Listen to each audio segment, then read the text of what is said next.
I'm Mary Wood. I live in Chestertown, and I am a writer and have always been interested in civic things in the various. I used to live in Queen Anne's County, and I'm one of those come heres that people complain about, and I've lived on the Eastern Shore for 60 years, but that still doesn't make any difference. Howard got a job teaching school in Denton, and one of the pupils in his classroom was Harry Hughes. So every time we see Harry Hughes, he says, "Oh, there's my old teacher." And at that time, I think Harry Hughes, if you read his biography, wanted to be a baseball player. That was his goal.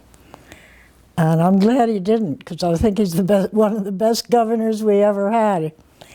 And so then, we were living in Denton, and this was because all the normal kind of people that had teaching certificates and everything were drafted or something. And Howard at least had 2 degrees, so they figured he knew how to read and write. And he wasn't a terribly good teacher, but at least it was a job. And he was not invited back for the second semester. And that's when we moved to Centerville, to the farm outside of Centerville. In those days, it was a 7-mile dirt road from our place. And we were given a lovely bright red convertible car for graduation from law school, and a wedding present from his parents. And driving it in and out over this cardboard road shook it apart in no time at all. And you know, when you're young and vulnerable, you'll say, "Oh yes, would you like to drive over a cliff with me?" "Oh yes, dear, of course." So over the cliff you go. And the Eastern Shore turned out to be the cliff. No, I didn't like living in an old house with wind blowing through.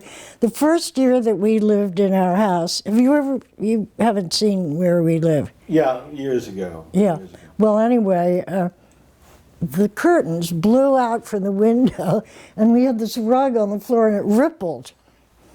There was no insulation in the house. It was one of the coldest winters I think they've ever had on the Eastern Shore.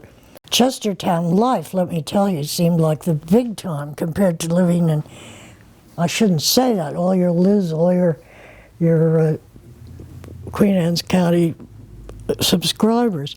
But it did. I mean, it seemed civilized. And I think one of the interesting things about Chestertown is how marvelous it is to have your trash and your recycling all picked up at the door. And I think that the people that work on those trucks, I think they're heroes, and I think you should feature them sometime, give them a chance, because they're wonderful guys. And they pick it all up, what horrible stuff is out there, and cheerfully say, throw it on that truck and go away. I think it's one of the great things of Chestertown. I've told Bill Ingersoll that one time, too. And I think another thing about Chestertown, the people really are very kind to one another. No, maybe not all of them, but people are very kind to me, and helpful, and pleasant, and I also think that it's gotten to be very welcoming for the various artists. And I mean painters, and I mean musicians, and I mean writers. And that's something that was, nobody would admit, I don't think, when I first moved here, that they were any of those things. I don't know, maybe they would have. but it is very welcoming, I think, to the arts. I thought it'd be fun if we could just end with maybe reading one of your poems. One of the poems?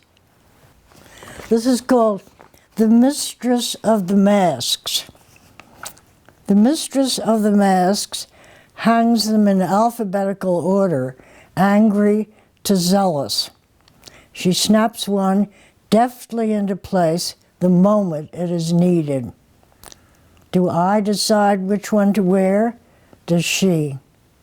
Some I've outgrown. They hang on their pegs gathering dust.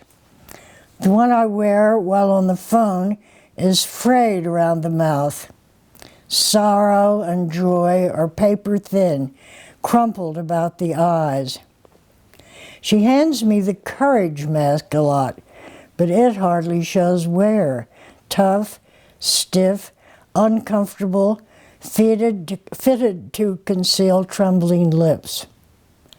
What would happen if one morning she forgets to cover my sleeping face? When I look in the mirror, will I see an empty room?